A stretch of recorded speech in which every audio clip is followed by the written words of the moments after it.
स्वामी राम सुखदास महाराजन वटि आयो, चई बाबा मां छा कयां, धंधो ॾाढो सुठो थो हले ऐं कमाई भी थिए थी, पर समय नथो निकिरे सत्संग जे लाइ। छो?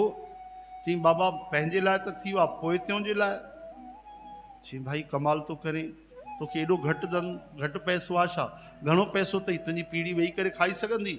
चई बाबा 7 पीढ़ियूं वेही करे खाई थी सघनि, 7 पीढ़ियूं वेही करे खाई थी सघनि। पोइ चई 8 पीढ़ी छा खाईंदी? संतनि खे ॾाढी चोट पहुती।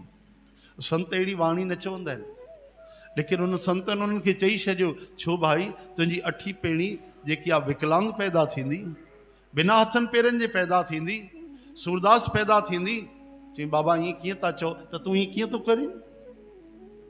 ओहो, तोखे मनुष्य जन्म मिलियो त ठीकु आहे, असांखे जीअण जे लाइ भोजन खपे कि धन जे लाइ जीवन खपे? तूं त जीवन ई व्यर्थ विञाए छॾियो। चओ हरे राम हरे कृष्ण हे हरे। याद रखो, जेसि ताईं लालच न निकिती, लोभ न निकितो, अभिमान न निकितो, तेसि ताईं सेवा भी शुद्ध न थी सघंदी, हा न? शुद्ध सेवा न, जे खीर में पाणी मिली वियो, खीर पतलो थी वियो, हा न भाई? खीर वो न रहियो न।